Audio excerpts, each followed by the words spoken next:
and welcome to episode 13 of the instruction booklet. I am your host, Jeremy, and I am joined always by my co-host who will not tolerate bagel slander. That's my co-host, Michael. Michael, how's it going? It's going good. And it is true, I will not tolerate bagel slander. Yeah. The context for this is I shared a meme to our Discord where we had I asked people to choose one that has to be gotten rid of. It was bagels, white bread, croissants, and garlic bread. And anyone of half a mind would know that bagels are like the best thing of those four. You always keep bagels. I chose white bread at first, but if it was wheat bread, I would be much more inclined to get rid of bagels. Sure. Well, here's the thing, right? I'm open to acknowledging that the group of you guys in the Discord are largely Southerners, which is to say, your life has been largely quite devoid of proper bagels. Bagelless. Yeah. But from New York, I'm from New York originally, so bagels are just too near and dear to my heart. I mean, I'm getting rid of white bread, croissants, or garlic bread all before bagels. I'm just putting that out there. I mean, when I was in college, I used to get bagels and put a slice of American cheese and pepperonis and then stick it in the oven. So, I mean, yeah, I like bagels. Yeah, I like homemade pizza bagels. That stuff was delicious. The bagel is a very versatile carbohydrate. You also can't forget the everything bagel. Right. You got everything bagels. You've got breakfast sandwiches on bagels, right? Like bacon, egg, and cheese bagel. Yep. Pizza bagels. So you can do sweet bagels. You can get a cinnamon sugar bagel or a blueberry bagel. I don't think I have ever had a cinnamon sugar bagel, but that sounds delicious. I used to work at an Einstein Brothers. Okay. We had cinnamon sugar bagels, and they were very good and very popular. Gotcha. Very messy, though. I can imagine.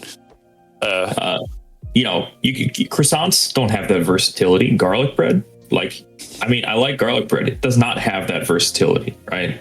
Oh man, I love a good croissant because especially when I'm eating soup, I make potato soup all the time. When it gets cold, and I don't even use spoons. I just make a bunch of crescent rolls, croissants, and just dip my potato soup in that. And that stuff's amazing. Sure.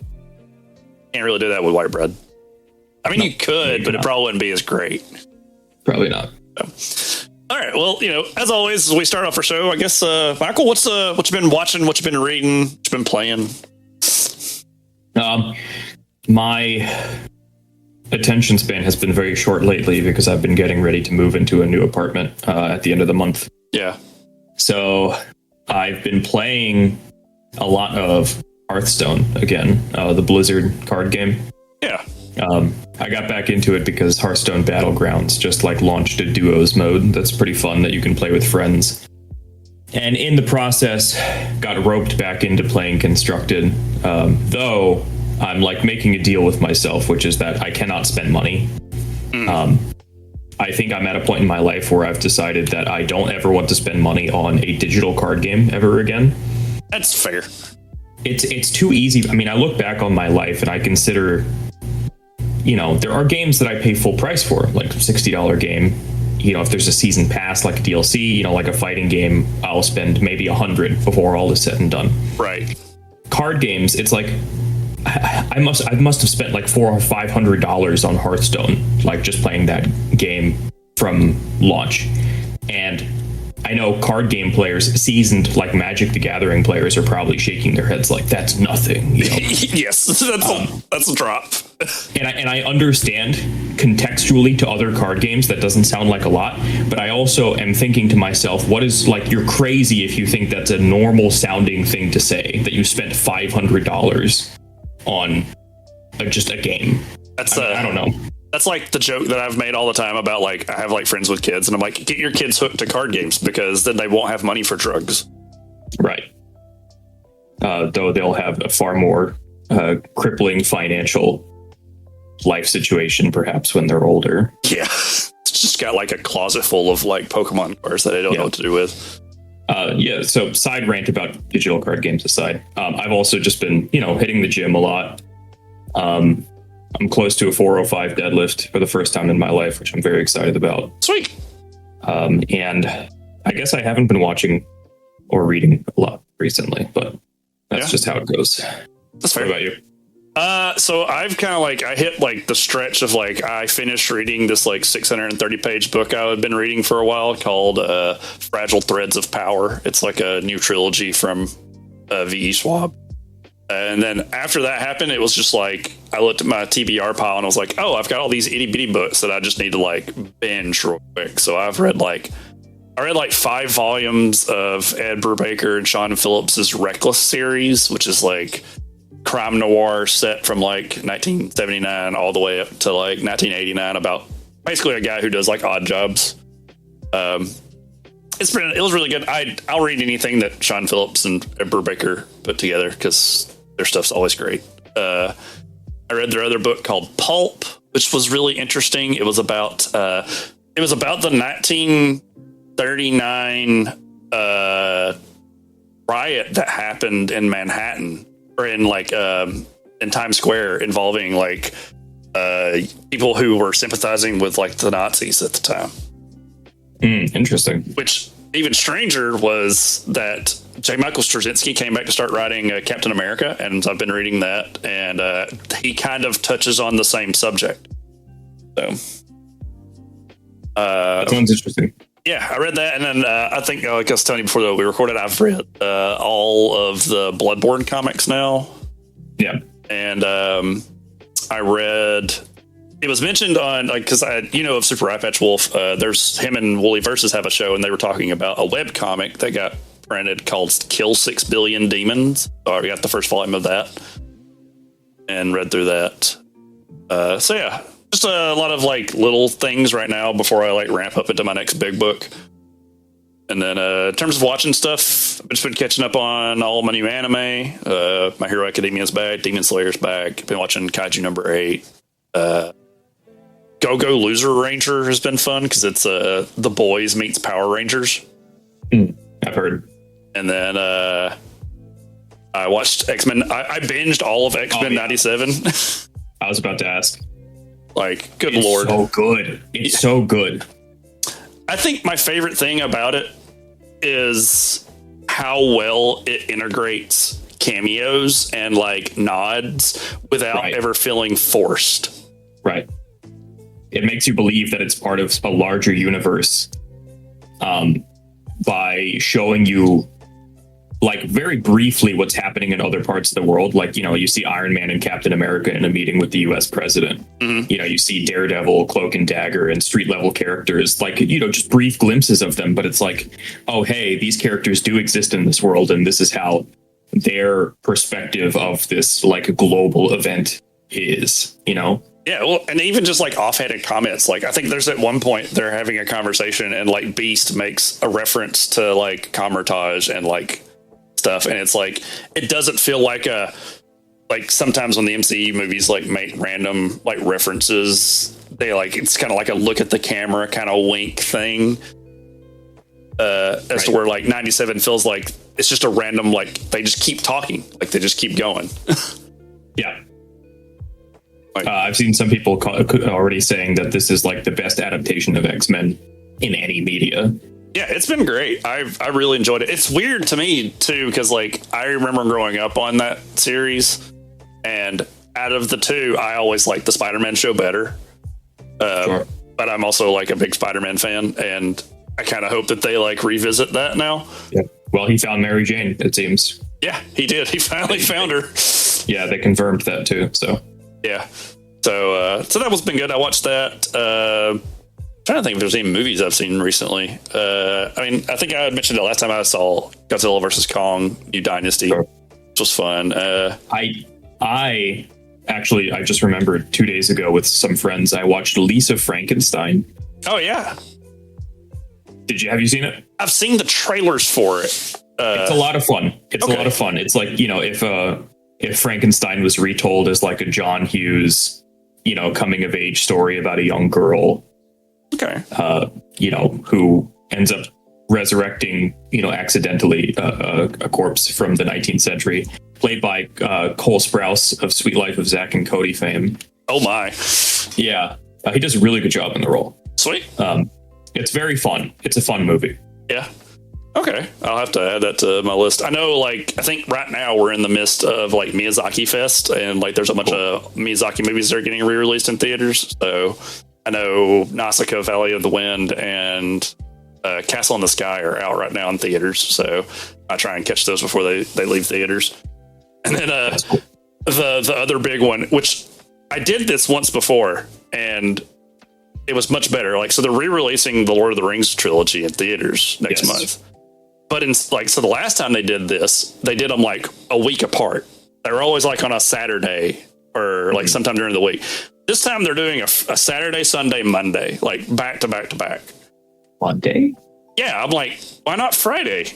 Right. Who wants to go see Return of the King on a Monday evening? Who wants to go see Return of the King Extended Edition? Right. You're going to be in there for 4 hours. That's crazy.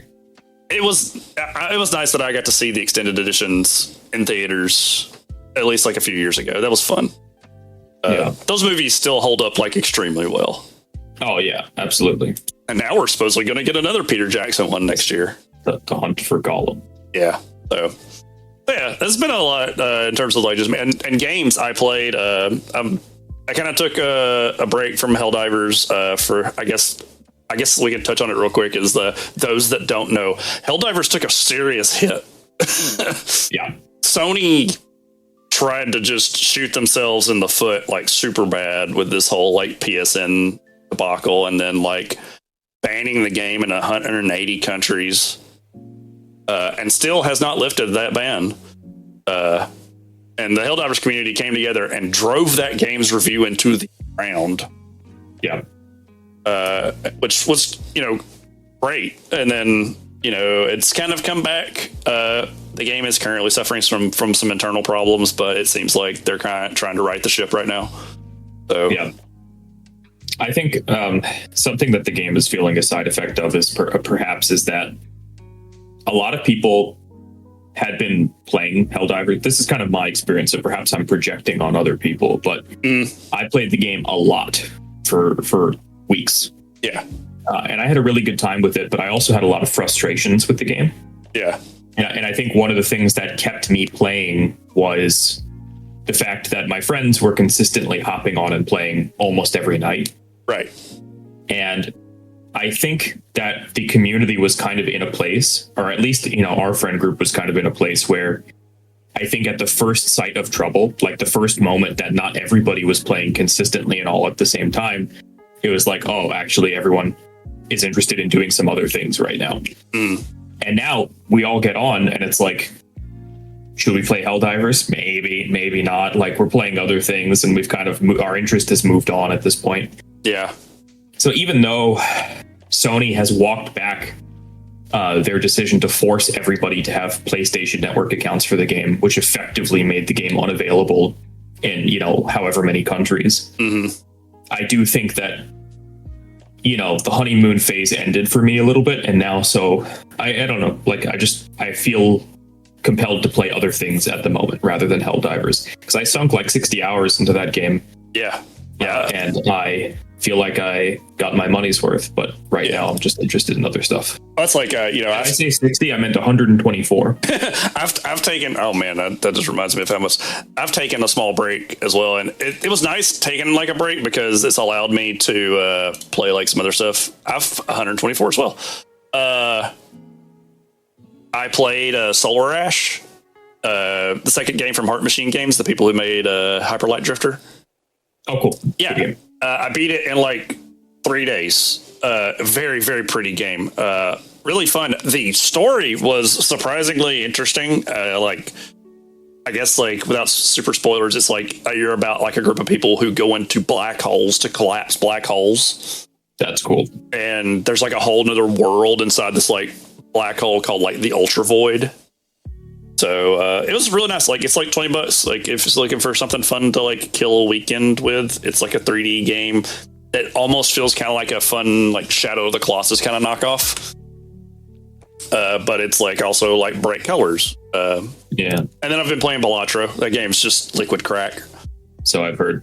So yeah, just a lot going on. So anyway, outside of all the stuff that we've been rambling on about for the last 15 minutes, we're here today to talk about, I think I would probably argue that is one of the most significant events to happen in video games during its like history course. Yes. Because I think after this point, I think I mentioned this before, is everything changes. Games are no longer the same beyond 1983. Right. And we're talking about the video game crash. If you know anything about games, yeah, like this is the point in time in which tons of people tend to remember was the video game crash of 1983. Like this is the big one. All right, we covered one in 78, which I think after we researched it and like we actually did the episode, it was like kind of enlightening because some of the same kind of things like follow. And as I've mentioned before, this episode is going to be like a pretty chunky one. And then we're going to cover some other stuff revolving around this crash because its ripple effects are very wide. Yes, and the lessons that can and should be learned from it are perhaps important to keep in mind 40 years later at this point. The 80s was not 20 years ago. It was 40 years ago. Yeah, I'm almost 40, man. Yeah. And I have some kind of points on that later too, because, I feel like as far as what causes these crashes every single time they happen, it's like, well, yeah. Anyway. So to get started, it's the video game crash of 1983 was also known as the Atari shock in Japan, which was kind of a fun little tidbit. The crash was attributed to several factors, including market saturation in the number of video game consoles and available games, many of which were poor quality. Waning interest in console games in favor of personal computers also played a role. The Atari VCS, also known as the 2600, was released in 1982, was the most popular second-generation console by a wide margin. It was launched in 1977, prior to the crash of 78. VCS experienced modest sales for the first few years, and Atari would acquire the license for the home console version of Taito's Space Invaders, which we covered in our last history episode, talking about it was one of the most successful arcade games of its time. This would have propelled the VCS to quadrupling its sales. The success of the VCS would inspire other companies to produce their own consoles. We had the Magnavox Odyssey, Mattel's Intellivision, Coleco's ColecoVision, and Atari even released its own second console, the Atari 5200. And there were tons of other consoles around this time, and I'm just hitting kind of the bigger ones. It's a fun little side note about the ColecoVision. They sold an add-on that allowed them to play Atari VCS games.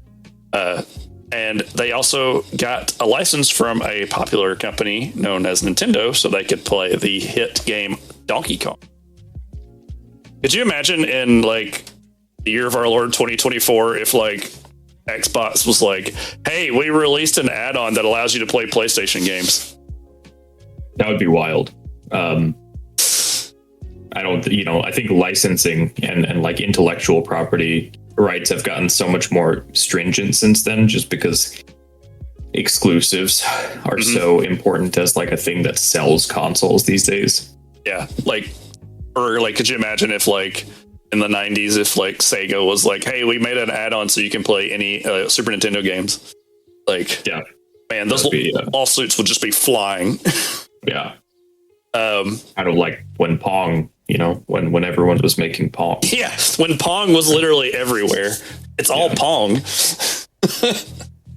So in 1982, analysts marked trends of saturation, mentioning that the amount of new software coming in would only allow for a few big hits, that retailers had devoted too much floor space to systems, and that the price drops for home computers could result in an industry shakeup. So, the red flags are starting to like come up here, and people are like, hey, there's way too much stuff here, and these home computer things are kind of looking kind of popular. Yeah. So, and then, in fact, in 1983, an analyst for Goldman Sachs stated the demand for video games was up 100% from previous, but the manufacturer output had increased by 175%, creating a significant surplus. No, I'm not. No, I'm not an economics person, but that seems a little ridiculous. It does. So, here's a quote from Andrew Boyd in his book of the video game crash of 1983. Said revenues from all home video games plummeted from an industry-wide peak of $3.2 billion. Revenues dropped an estimated $100 million, an astonishing 97% slide. Atari and countless other companies never recovered. Yeah, I keep thinking about this moment of like the early 80s, because everything that we've read and everything that we've talked about really kind of characterizes this golden age as being really a time of, I think, perhaps unchecked optimism as far as the video game industry was concerned. Right.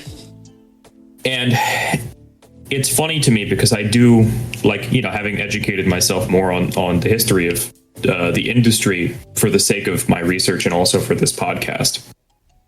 I don't feel like anything this significant has happened since this crash. Oh, yeah. And part of me wonders what it would take for the industry to experience another, because, you know, I'm in the circles that I'm in and a lot of the stuff that I read as far as people advocating something like, say, video game studies. Mm-hmm. You hear a lot of the same things, right? The global video game industry is worth X gajillion amount of dollars, and right. It shows no signs of slowing down, you know? And I'm just like, well, that's true. I mean, it's probably true. I'm not an economist. But, you know, people thought this was true in the early 1980s as well. And, yeah, you know, I just think about also with regard to consoles and with regard to PCs. Maybe I'm biased because I've always tended to be a little bit more of a PC gamer, even though I buy consoles for exclusives. Mm-hmm. But increasingly, we're seeing exclusives come to PC. Like Ghost of Tsushima just came out on PC. Like, albeit they're a little bit delayed, but, you know, if your priority is having a rig that can play just about everything you could possibly want, you know, you're not going to go wrong with the PC. Yeah. I think, and also, oh yeah, go ahead. I think, like, and this is just kind of like my take on, like, I was thinking about this on my way home today, because I was just like, this thought kind of crossed my mind where it's like where we're at today and what it would take. And I was just like, we're nearing this point where like consoles and computers are starting to blur those lines. Right. Like a PlayStation 5 is almost as like powerful as like a PC that you could buy. Right. And I'm wondering if there's going to be a point in the future where it just kind of diverges into two categories, where it's like home console / PC or like mobile. Because I could see like Nintendo going the way of just being exclusively mobile. Right. And PlayStation and Xbox kind of either like eating each other and just strictly, I mean, even to the point now where like the CEO of NVIDIA is like, oh, hey, we sell these graphics cards because they're gaming machines. Right. No, they're just graphics cards. I also just feel like in terms of hardware, like the jump between last gen and current gen consoles was the most incremental we've ever seen. Yeah. I mean, if you showed me screenshots side by side of God of War Ragnarok on a PlayStation 4 versus a PlayStation 5, I mean, I would have to look. Like, I would have to take a couple of minutes to tell you what the differences are. Yeah. Because the current gen, I mean, it's huge. You know, like you look at, you know, PlayStation 2 to PlayStation 3, huge jump in graphical fidelity. Same with PS3 to PS4. Right. And part of me thinks, like, how many more generations of consoles are we going to continue seeing significant improvements such that it actually merits buying the new system? Mm-hmm. Like, what are games going to look like on the PlayStation 6? Probably a lot like they did on the PlayStation 4. Yeah.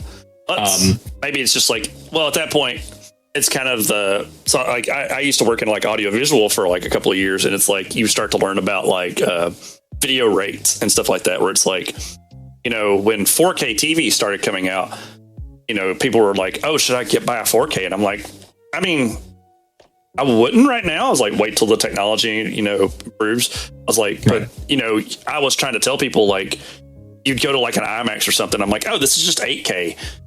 And I was like, that's all I was like, but like our eyes visually can't tell a difference between 4K and 8K.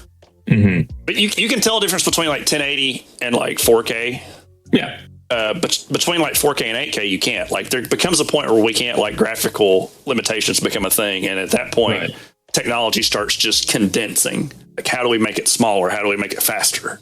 Yeah, that's true. So we're at a point of diminishing returns, I feel like, as far as graphical fidelity is concerned. So yeah, no, maybe like the PlayStation 6 is like 104, a stable 144 hertz at like 60 frames per second. Right. But part of me feels like, I mean, within the next decade, we're probably going to see, hopefully, some kind of shift with regard to, I guess, like the design philosophy is progress. Like, what does progress look like once we've reached a point of massive diminishing returns for graphical fidelity in video games? Yeah. And, if maybe progress is the wrong way to think about it, the industry, I'm sure the people in the industry are considering this.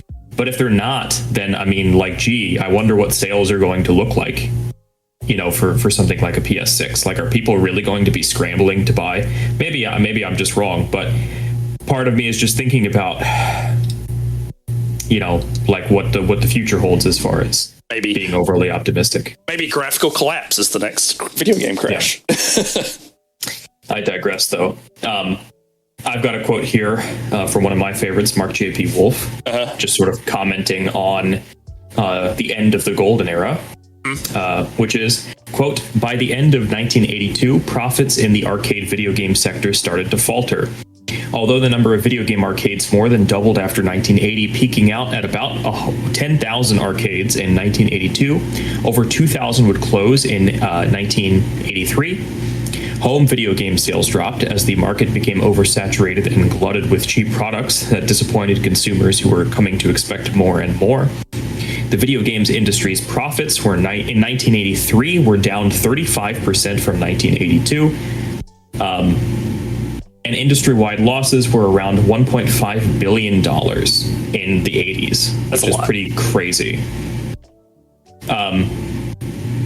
Attempts were made to rejuvenate the industry. Laserdisc games such as Dragon's Lair in 1983 brought traditional hand-drawn animation into games, but at the expense of interactivity and twice the cost, since they were 50 cents a game. I could never imagine paying 50 cents a game. Yeah, I'm going to go to the store and drop 50 cents on the new AAA game. Yeah, it's crazy. Anyway, three-dimensional filled polygon graphics were introduced the same year in Atari's iRobot, which we talked about previously. But the game was abstract, and its unusual gameplay was poorly received, leading to the game's failure and a postponement of the three-dimensional filled polygon graphics, which would not return until the end of the 1980s.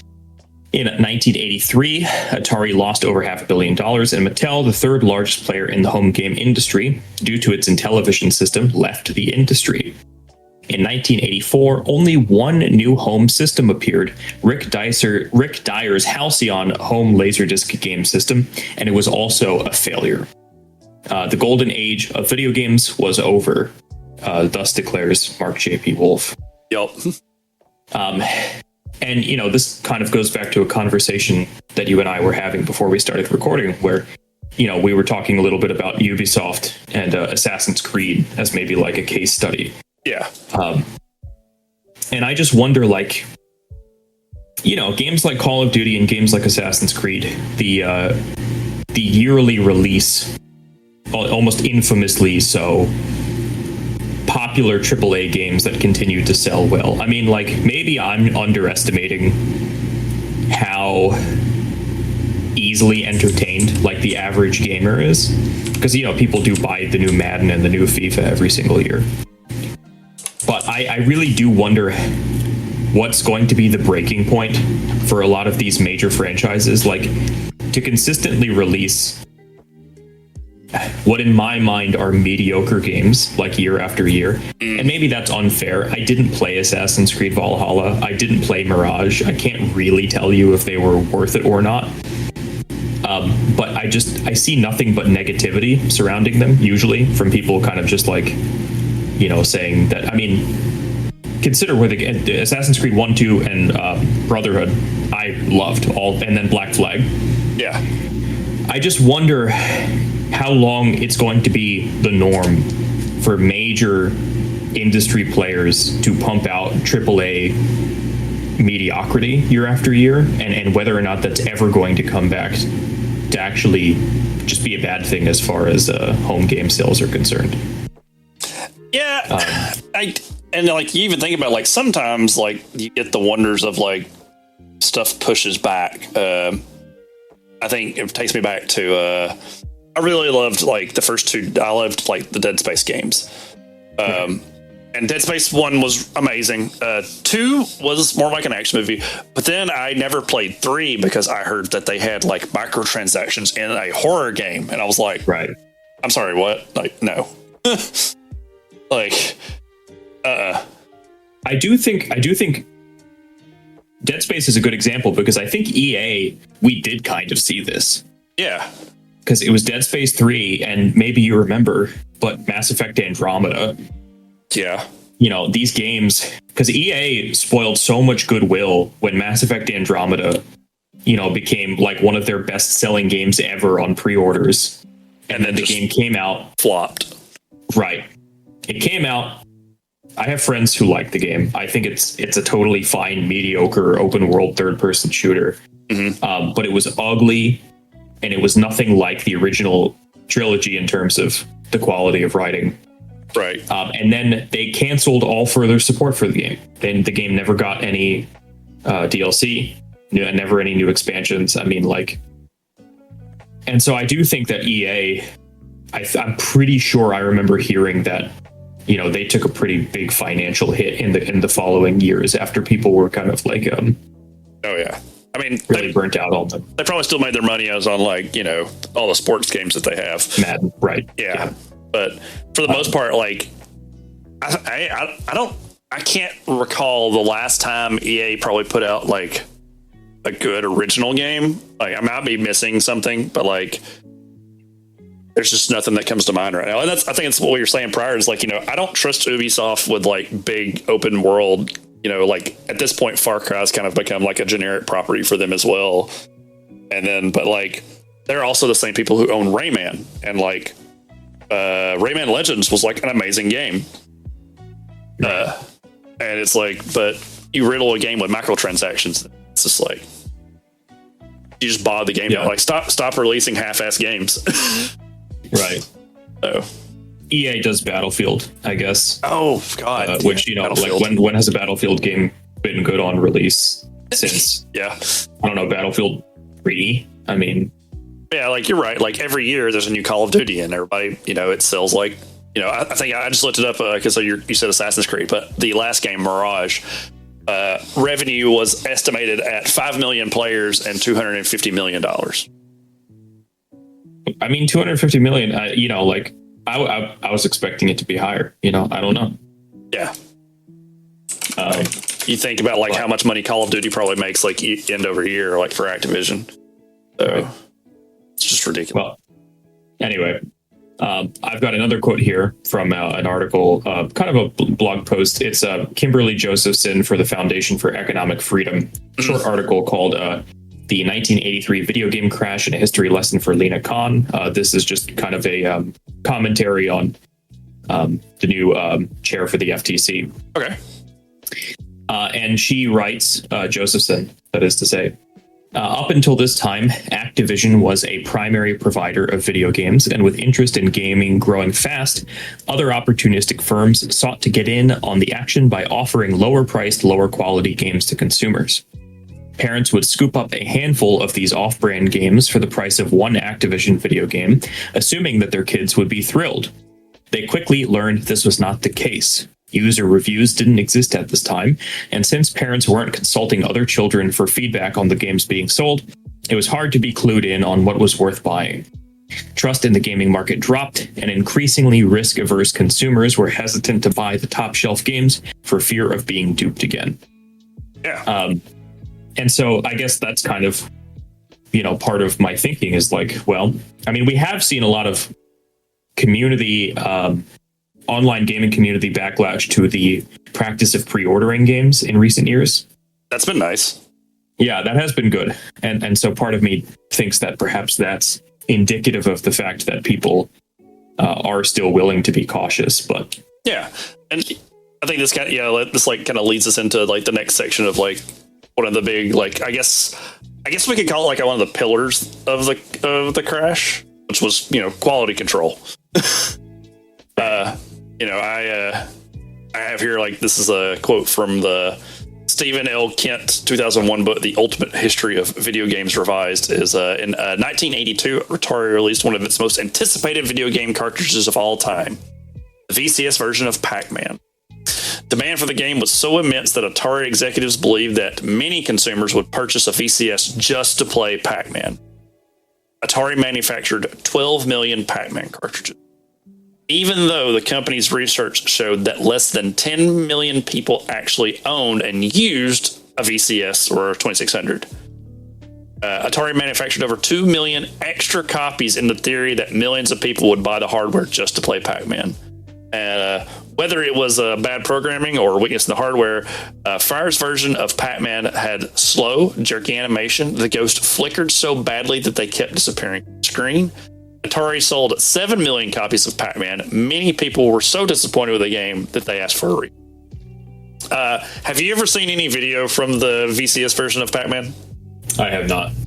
It doesn't look anything like the Pac-Man that you are thinking about right now. Interesting. Like, the Pac-Man that is in your head, like, mentally, is nothing compared to what I'm about to send you, just so you can see what I'm talking about. So this was the 2600 of Pac-Man. What on earth? This is like great value dollar store Pac-Man. Yes. This game was made in like the span of a week, I think. I could be wrong. But it played nothing like you had the image in your head, right? Of like Pac-Man. Yeah, everyone knows what Pac-Man looks like, yeah. Yes, this was the Atari 2600 version of Pac-Man. God, that's horrible. Like, it's bad. It's like real bad. Like, if you're listening to this and you've got a minute, like, pause the episode, go to YouTube, look up Pac-Man Atari 2600, and what you are currently thinking, what you think of Pac-Man, like, hold that image in your head and then go watch this video of someone playing the 2600 version of Pac-Man, and you will be sorely disappointed.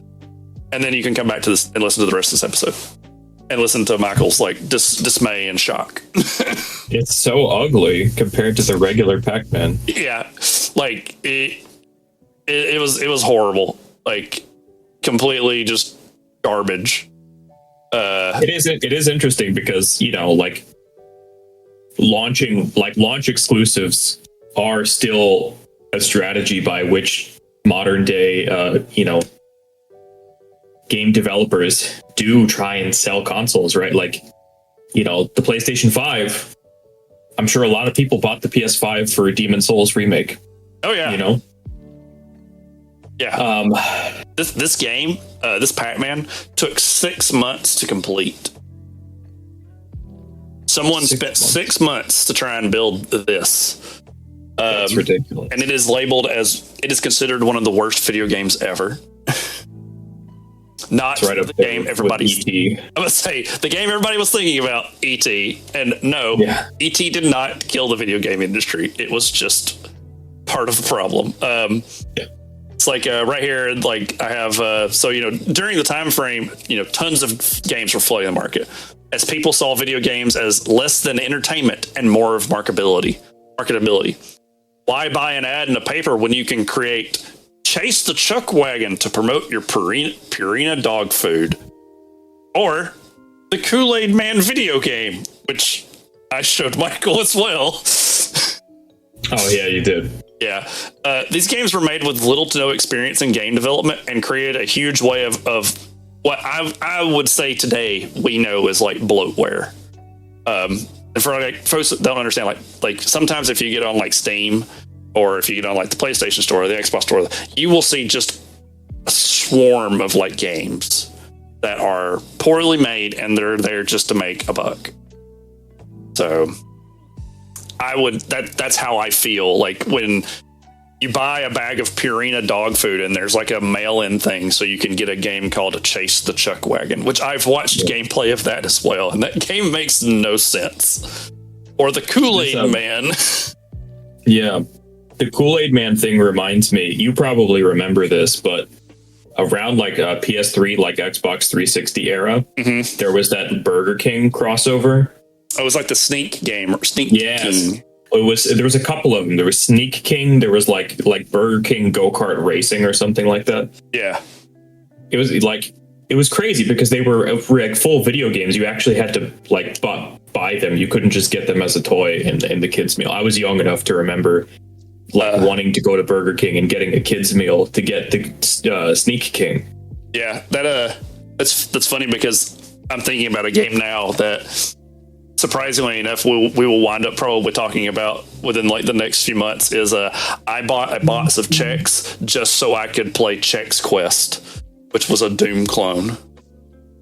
Chex Quest, interesting. Yeah, and that game is like I, for the longest time I was like, no one knows about this, and then there's like a whole like community of people that are like, oh no, that game's awesome.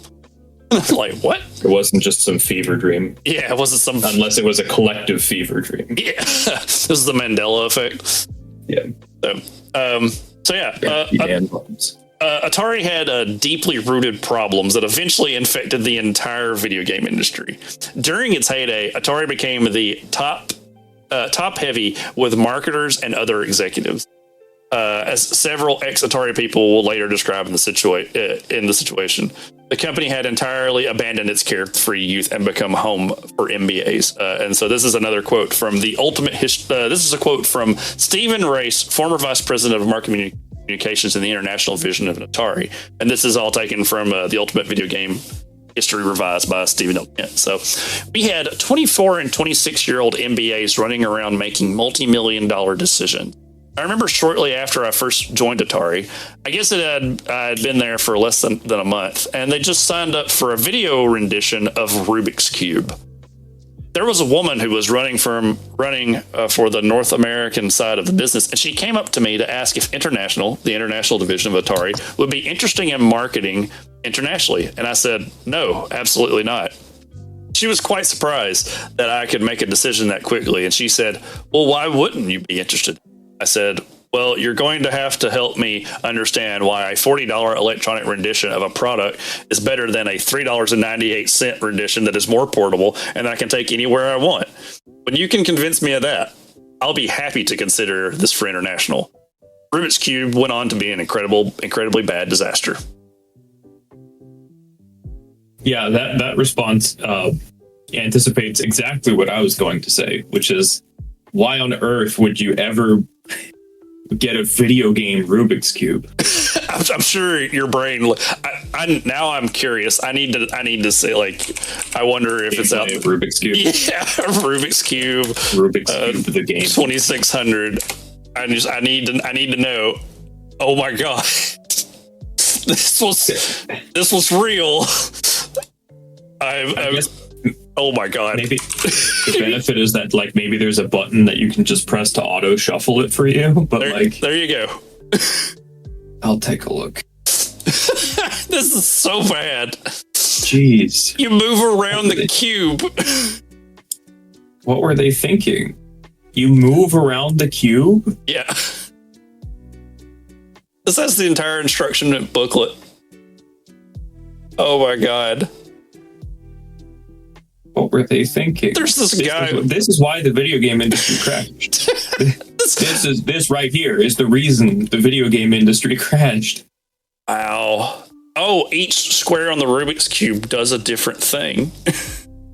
Okay, so it's nothing like Rubik's Cube, is what you're saying. Exactly. Okay. So it'd be like a Monopoly video game where instead of buying and selling property, you, I don't know, you clean houses. Yeah. So I have this last little quote for our section about quality control, and that is, by the end of 1983, Atari had racked up $536 million in losses. Warner Communications, who owned Atari at the time, sold the company the following year. So it's funny to me because I feel like there's this fun narrative that we've kind of covered over the first year of the show. We're like, Atari is this gigantic corporation, and they have just been dominating video games through the 70s and the 80s. And now they just had the rug pulled out from underneath. Right.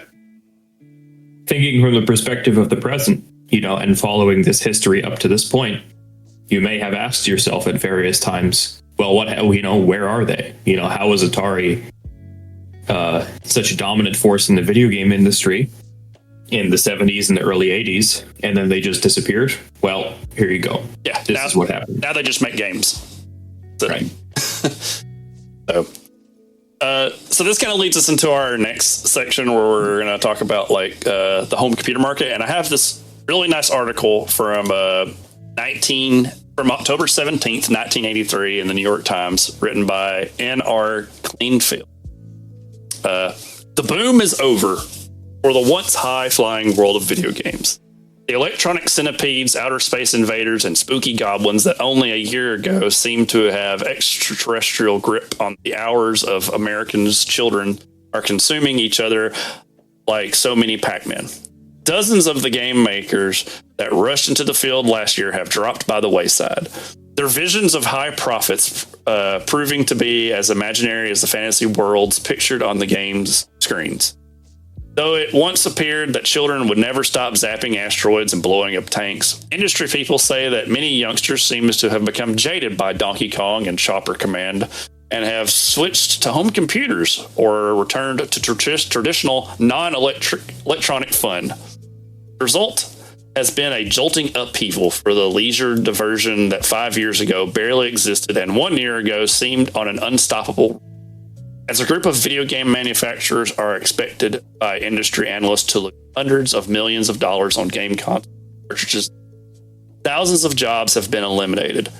Just last week, Warner Communications' Atari subsidiary reported a $180 million loss in the third quarter.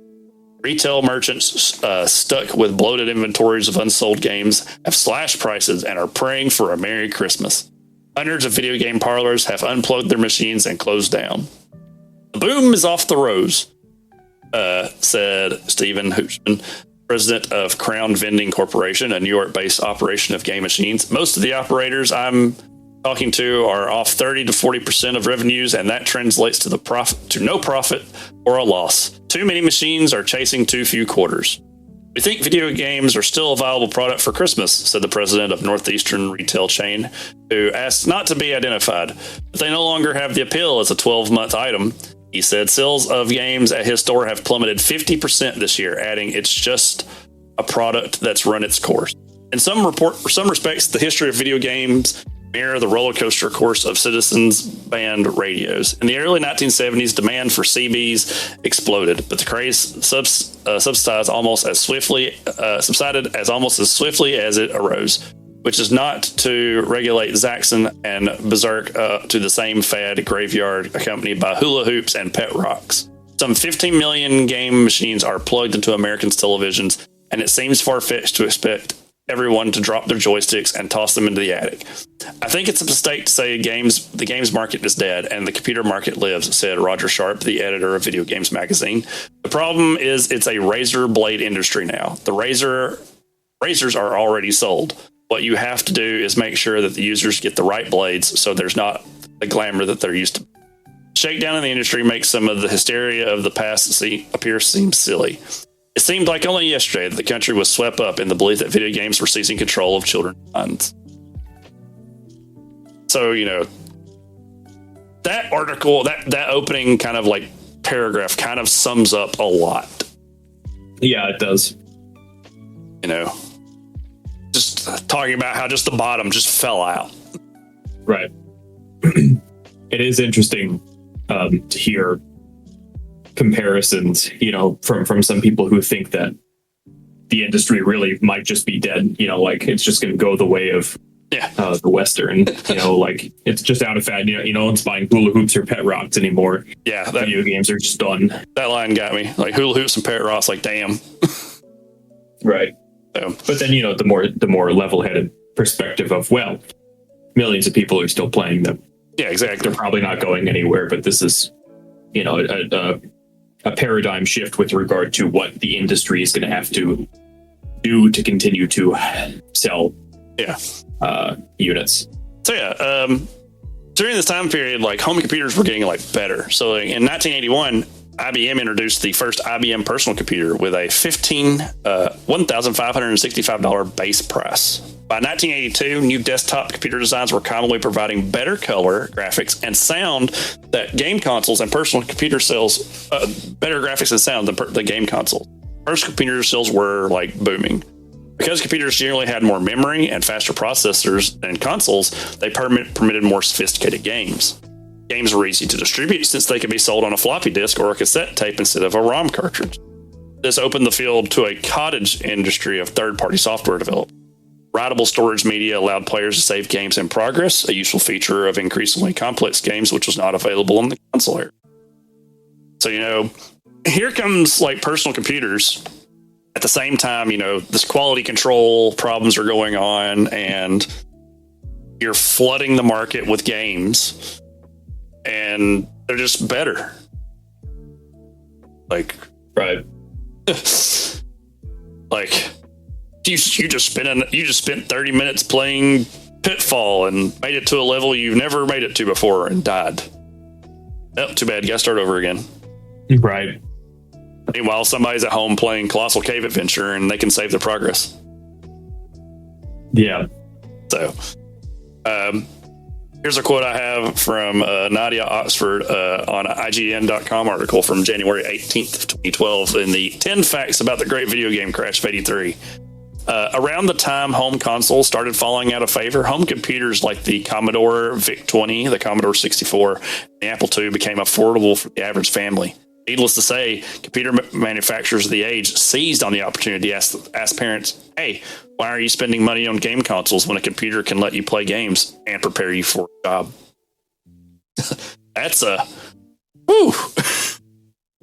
jab right there. Prepare you for a job. Yeah, man. It's an interesting thing. Why are you sitting around playing Frogger? Right. You could be playing Rogue and learning about spreadsheets. Right. I guess. And Rogue will prepare you for a job because, as we remember, of course, Rogue had the fake like MS-DOS command screen. Yeah. Right. And so what he really means is prepare you for playing video games at your job. At your desk. And then hiding them from your boss. Yeah. That was still a great feature. Yeah.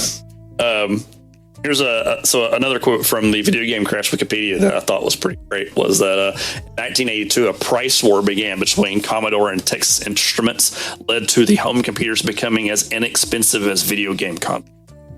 After the Commodore cut retail prices of the C64 to $300 in June of 1983, some stores began selling it for as little as $199.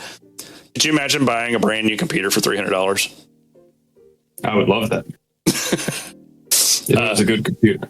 Yeah. Dan Gutman, founder in 1982 of Video Game Player magazine, in an article in 1987 recalled in 83 that people asked themselves, why should I buy a video game system when I can buy a computer that can play games and do so much more? The Boston Phoenix stated in September of 1983 about the cancellation of the Intellivision 3. Who was going to pay $200 plus for a machine that could only play video games? They could only play games. Commodore explicitly targeted video game players. They hired spokesman William Shatner, asked for the VIC-20 commercials, why buy just a video game from Atari or Intellivision? Stating that, unlike games, it has a real computer keyboard, yet plays great games too. I'm wondering how much of like the PC master race online like gaming community rhetoric begins in the 1980s because of stuff like this. I could see that. On the one hand, they're totally right. I'm like, as somebody who almost exclusively plays video games on a PC these days, I have a PlayStation 4 that I got almost exclusively to play Bloodborne. Mm-hmm. But they're right. Like if I had the choice to buy consoles or buy a PC that can do other things, I'm going to buy a PC. Yeah. But I do think it's funny to hear these kind of arguments in the 1980s because, it's like companies are paying people like William Shatner to do this kind of stuff when it also does just kind of seem to make a certain amount of sense. Yeah. And it's kind of weird to think about. And like, here's this price war going on. And it's like, well, why didn't like home PCs have a crash? But it's like, I guess it's because they were more multifaceted than a console. Right. So, I'm in the same boat. Like I've been playing PC games since the 90s, but I always had at least one console, and I most exclusively bought Nintendo because Nintendo doesn't put things on computers. Right. Yeah. Same. I have a Switch. Yeah. Like I have a PS4, but it was given to me, and it was mostly because my friend was like, here, have this PS4. I have a PS5 now, and I know you want to play Bloodborne. So, funny enough, I had a copy of Bloodborne before I had a copy of the PS4. Interesting. A friend loaned me his PS4 so I could play Bloodborne.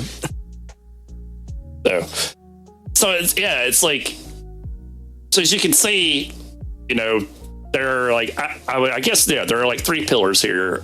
There is, you've got oversaturation of the market. And the majority of this oversaturation is really bad games. Like really bad games. Right. And then third is suddenly, home computers are coming out and they're just dominating. They serve more of a purpose than just playing games. They're cheap, and they're also providing like a different space.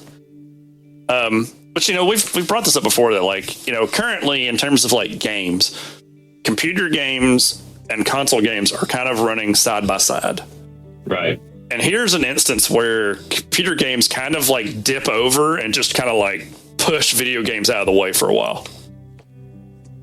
So I'm wondering if, and this kind of goes back to the conversation that I was gesturing towards earlier, which is like, what is going to be,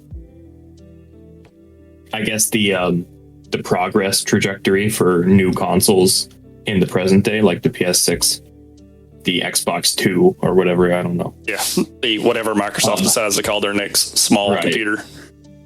I'm wondering, like, and I don't know if this would be financially just a horrible decision, but like, if the consoles don't get significantly more powerful, you were making the suggestion of making them smaller, downsizing. I do think that Xbox, especially this generation, made a niche for itself as the cheaper option. Mm-hmm. Like you buy the Series S or X or whatever the smaller one was. If you just need a $300, Call of Duty and Madden machine. Yeah. And for a lot of people, that was a pretty big selling point, right? Because a lot of people are just kind of interested in being able to continue playing Call of Duty with their friends on weekends. Yeah. Versus the PS5, which was for the regular version still like $500, I think. Yeah, and it was like hard to get a PS5 when they first came out. Right. Part of me thinks, like, what if the next generation of console wars is not about which console is stronger, but actually who provides the better value for, like what happens when Xbox, has a version of their console that's, I don't know, $200. Yeah. Like, that's a really attractive price point for a lot of people who are just more casual home gamers, And you look at it like in another sense of like how I was talking about, like Nintendo created this like a Switch that is a mobile gaming device that you can also play on your TV. Granted, it's not as powerful as the Xbox or the PlayStation, but now people have been looking at that and going, "Oh, why can't we make portable versions?" Because then you have like the Steam Deck, right? And and on the horizon, supposedly we've got the Switch 2 coming out either like at the end of this year or the beginning of next year, and like what's it going to be like in 10 years now? What's Nintendo going to be like? But then anytime it's weird because like anytime I feel like another person tries to enter the market, like look at what happened with like Google Stadia. Right. So yeah, I guess that kind of leads us to our last little area, and then we'll have like some of our discussion where it's like we're talking about like what are some of the direct effects of the video game crash. So the full effects of the industry crash were not felt until 1985. Despite Atari's claim of 1 million in worldwide sales of its 2600 game system that year, recovery was slow. Sales of the home video games had dropped from 3.2 billion in 1982 to 100 million in 1985. Analysts doubt the long-term viability of video game industry, and according to Electronic Arts' Trip Hawkins, it had been very difficult to convince retailers to carry video games due to the stigma carried in the fall of 1985. Granted, this wouldn't change until 1985 late, when a very small company named Nintendo shows up. Yeah. And a card making company. Yeah, this card making company, and also the other weird fact I found out about Nintendo was apparently they had host hotels. So, well, I hear they have a theme park now. So yeah, movies. Yeah. I have Mark J.P. Wolfe again here to just provide us with a quote on his kind of take on the legacy of the crash on video game history. And he writes that, quote, "Now that the video game has been around for over half a century, its history is being explored written by practitioners, journalists, and scholars through a variety of perspectives. The history of video games is long enough to be divided into parts, and the periodization of video game history typically occurs in the following ways. By arbitrary means, decades, eras, etc. By technology, generations of home systems, arcade systems, or computer technology. By industry, companies, trends, crashes, etc. By innovation, breakthroughs, firsts, influential games and game systems, etc. By dominance, whichever factor is most influential at a given point in time. The great video game industry crash of North America, however, is a turning point in almost all of these areas and separates early and later video game history as dramatically as the coming of sound separates sound film and silent film in film history. At present, a disproportionate amount of scholarship in video game studies is concerned with games from the last 10 years or so, and Mark Wolfe is writing this kind of in the early mid-2000s.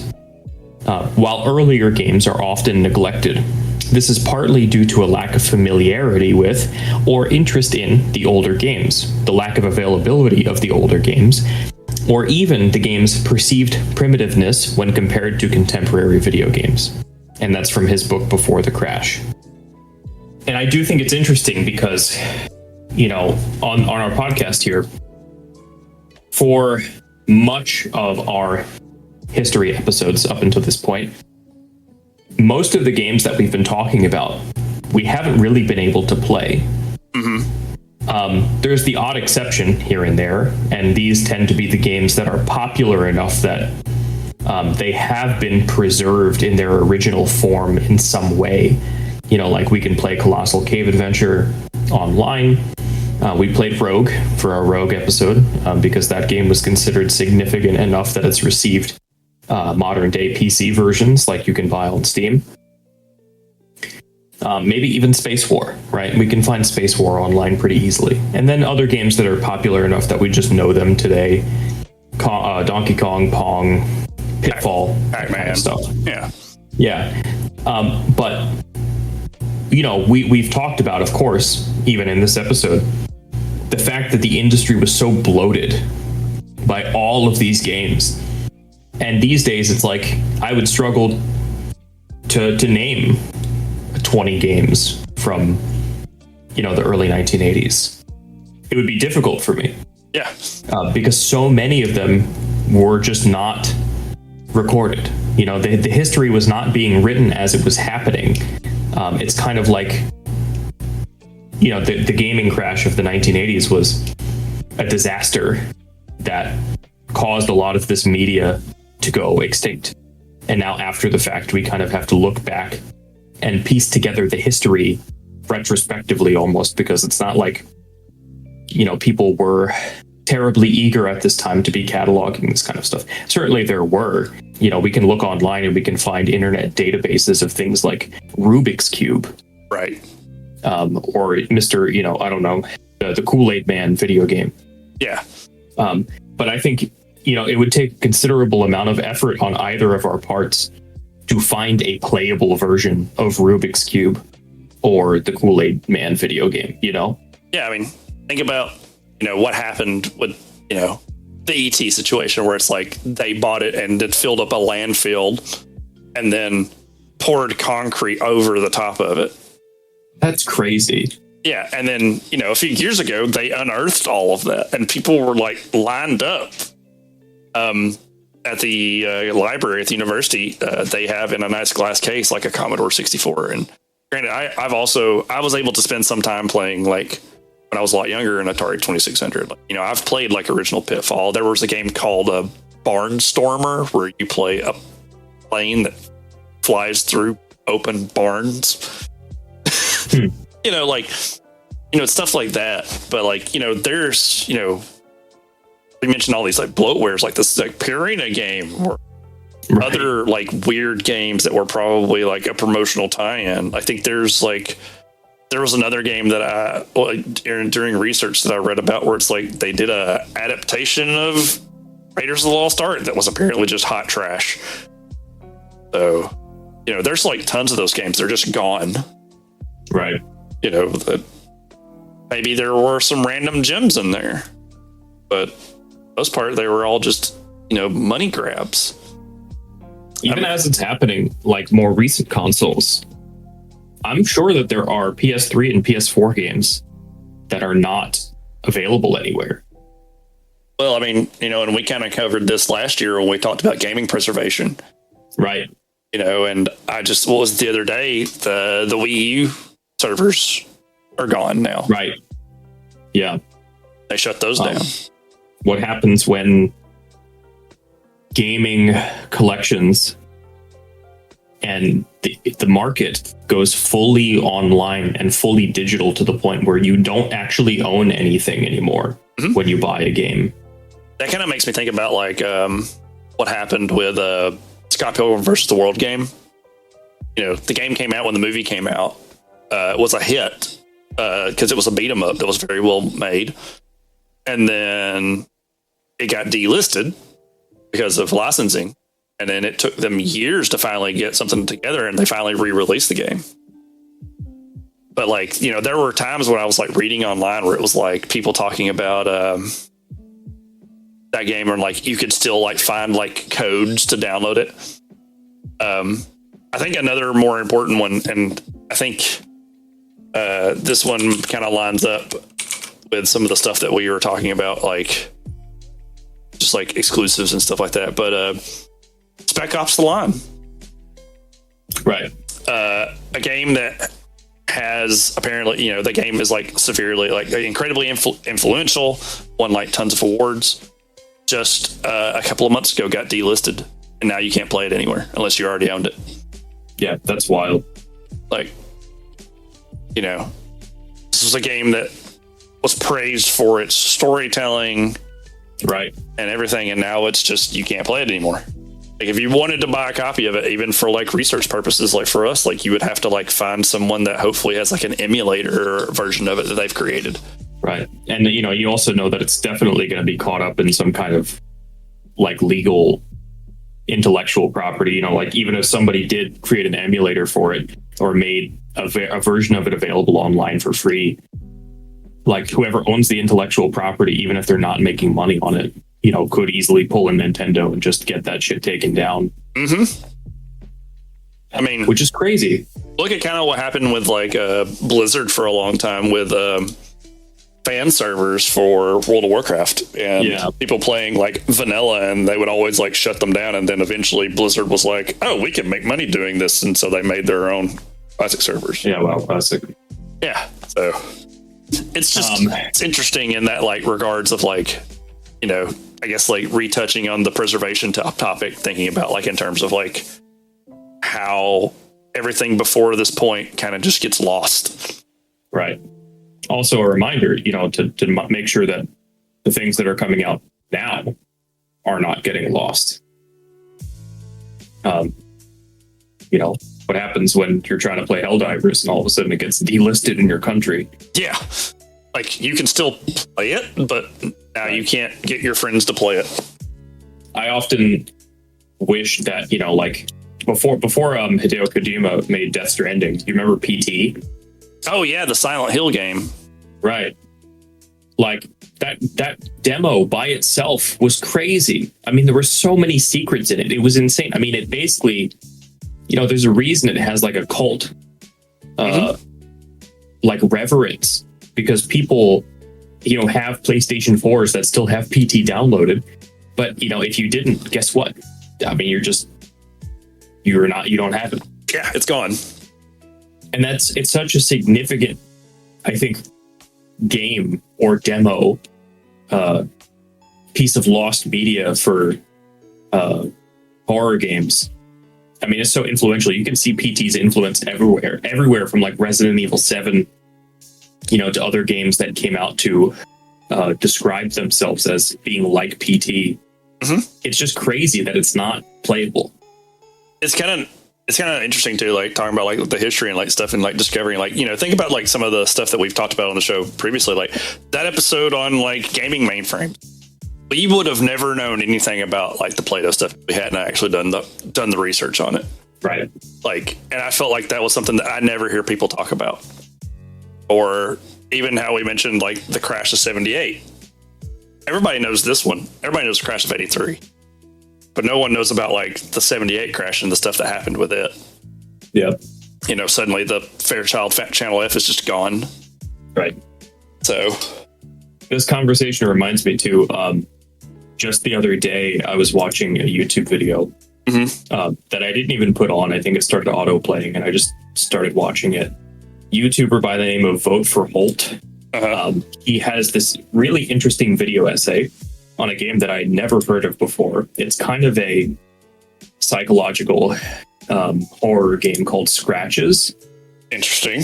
And like, he really sold me on the game as being an incredibly well-crafted point and click, like survival, or not survival horror, but psychological horror mystery game. Yeah. And one of the things he talks about in his video, which, by the way, if anyone wants to go check it out, it's a good video. I think the title is How a 2006 Horror Game Scared the Hell Out of Me. If you go on Steam and you look up Scratch's Director's Cut, it is not available. You just can't buy the game on Steam. So there's like a store listing for it, but you can't purchase it. There's a store listing for it. There's reviews for it. In fact, there's reviews as recently as late April. Oh, wow. So, like, I don't know if it got delisted or something. Well, I mean, it got delisted a while ago, apparently. I mean, at least in 2 months ago, because that's when Vote for Holt's video came out. I haven't looked into other avenues of how to buy the game, but it's just very interesting to me that there can be a game that people are interested in playing and it's not available, listed on Steam, but like, who do I have to pay to get this game? That's like weird to me. That's like hearing about like how much work people put into like emulators and stuff like that to like get old games to work so they can play them. Right. Because like, as much as I don't have a problem with like remakes. I think sometimes remakes are warranted. I also don't think you should be charging like full price for a remake. Probably not. Like, great job, Blue Point Games. Demon Souls remake looks amazing. Yeah, that's a hefty price tag for a game that I picked up at a GameStop for like $10. Right. But like, sometimes playing the game in its original form is like, it's like game intent kind of stuff. Yeah. The original Dead Space is a different game than Dead Space Remake. Yeah, and see, I haven't played the remake yet, so it's good. Yeah, and the remake arguably better than the original, but it's different. Yeah. So, maybe that'll be our October shows talking about Dead Space. Yeah, I'd be so down. It's really good. I hope they do a second one because I liked Dead Space 2, even though I think Dead Space 1 is... Dead Space 2 is an action horror. It is in the same, but like, listen, you've got Terminator, you've got Terminator 2. Exactly. You got Alien. You've got Aliens. Right. The second one is always more of an action film because the mystery has disappeared somewhat. You've become familiar with the xenomorph, right? The Terminator, the necromorphs. I think there's a way to do it that doesn't totally throw the baby out with the bathwater, as it were. I have a friend that tells me every time that we bring up the Aliens discussion, he's like, Aliens 2 is way more scary to me. And I was like, why? And he's like, they had a plan. They had a really great plan going in, and it just all went to shit. I was like, I guess. I was like, still a good movie, though. Yeah, sure. I have nothing wrong with Aliens, I'm more, like me personally, I'm kind of a original horror apologist. Like, you ask me what my favorite Terminator film is, I'm gonna be pretentious and say the original. Even though Judgment Day is like, it's the comfort, it's the awesome one. I remember watching that movie on my TV in my room with my games and stuff like that on like a pair of like rabbit ear antenna TV because it was the first time they ever put Terminator 2 on television. Nice. Yeah, it's like I would get static, so I got like part of the movie, but I remember watching the whole thing. So it holds up. Yeah, no, it's a great movie. There's a lot of those like older movies. Like I think the Honest Movie Trailers today did like the original Mad Max trilogy, and I was just like, hey, look, Road Warrior is still a damn good movie. Yeah. Oh, but all right. I guess closing thoughts. We've kind of had some, but I guess now that we've kind of gone over everything and talked a little bit, do you have any like final thoughts on the video game crash at E3, Michael? None that come to mind. None that come to mind. All right. Well, we did say this episode might go a little long, and because there's a lot to kind of go over, and don't think we're not done yet. We have some more interesting stuff to talk about involving the stuff that's going to come after the crash and how the shape of games are going to change. But we're going to be talking about that in July. Next month, we have an off episode. We have no idea what we're going to do yet. Yes. I wrote a list. You'll know when we do. I wrote down a list of ideas. We haven't had time to talk about anything. It's just a thing. It happens. And so, who knows? We might do an entire episode where we talk about the Atari 2600 version of Rubik's Cube. That would be quite an episode. Or we might do, we might have a guest on. We've talked about that. Or we might do something else. Shit, we have an episode on the Drake Kendrick Lamar beef. Exactly. We have this nice like glass case over here called Souls episode that we could just break at any point in time. Yeah. Oh, I mean, you know what's coming out in like a month. Oh yeah, Elden Ring DLC. Yeah. The story trailer just came out like today. Yes, I know less after watching it than I did before. Yeah, which was the sign of a good Souls trailer. I need to finish my second playthrough. So maybe that's what we do. We'll just we'll stream us doing a co-op run of Elden Ring. I should stream myself doing a level 1 playthrough of the DLC. Oh god. For the listeners who don't know, I beat Elden Ring at level 1. I did not level. And you did it like you did pre-Nerf Radon, didn't you? Oh, Horfrost Stomp. Yes, I used Horfrost. Well, so for most of the run, I did not use Horfrost Stomp. I only switched to Horfrost Stomp, I believe, on either Horaloo or Radagon and the Elden Beast, like right at the end. Mm-hmm. Because I was having so much trouble with Radagon and the Elden Beast that I literally had to just look up a better strategy. But you didn't go after Melania. No, I did. I didn't even dare. Yeah. I beat Melania, and then 2 days later they patched her. Yeah. So. It took me 5 days of trying to beat Radagon and the Elden Beast at level 1. And less than 30 minutes after I finished, they uploaded the patch nerfing Horfrost Stomp. Didn't you, don't you have a recording of you beating Radon? I do have a recording of me beating Radon. It's not quite as impressive as you might think because I do make use of the phantoms. So there are moments where I'm being incredibly safe running around, letting the phantoms do a little bit of work.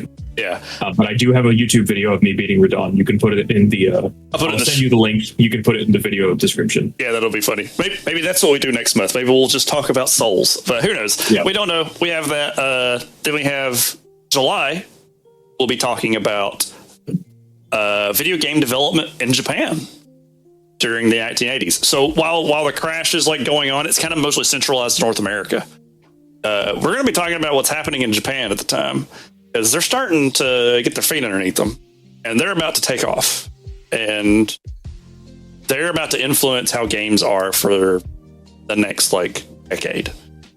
So that'll be interesting. After that, we'll have August, which is another open month. Knows what we'll do that month. We'll find out something. September will be our episode about PC game development during the video game crash period. So, we've been talking about, personal computers are like doing a lot of stuff. We're going to be doing an episode talking about like what games were being made on PCs at the time and how they were kind of like setting a new trend. I'm going to make myself read Masters of Doom. Nice. So October will be our usual like spooky month. Something's going to happen there episode. We might Dead Space. Who knows?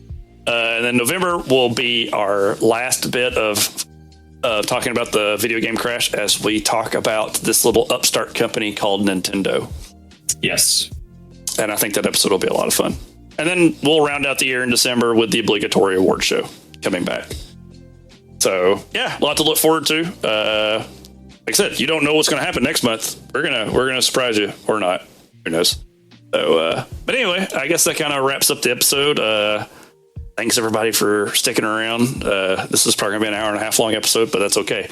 So now we'll do our plugs and wrap it up, and that'll be it. So Michael, where can folks find you? Still mackerel_prawns on Instagram. Yeah, watch videos of you deadlifting 300 and something pounds. Yeah, I guess I've mentioned it, but I'm also on YouTube. Oh yeah. Just click on whatever link is in the video description of me fighting Radon at level 1, and that's my YouTube channel. I just sort of post whatever miscellaneous.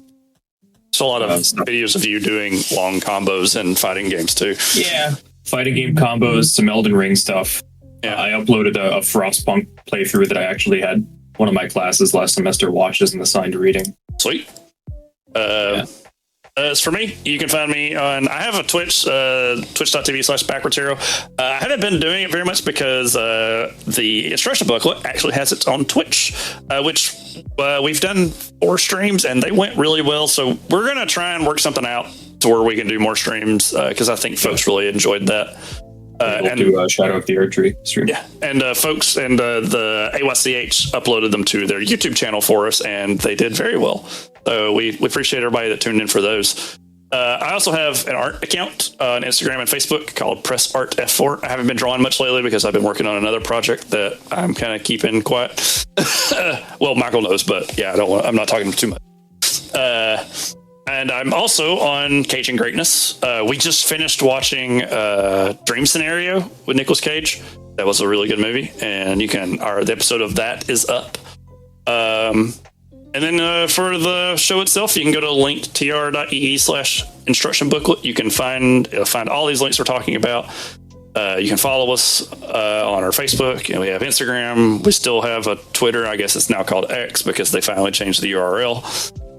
But I'm increasingly getting away from that. And of course, you can find this all on AYCH. We're really thankful for the network for keeping us around and not getting rid of us yet. And they also have started uploading every episode to YouTube as well, so you can check that out. And there's also playthroughs of us. I think there's me and Michael's playing Rogue. There's one of Michael playing a game called Noita.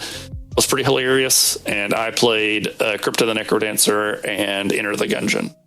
So, oh yeah, check those out. And again, thanks for listening. Other than that, tune in next month for whatever's going to happen. Yeah. Thanks, everyone. Yep. Thanks. Bye.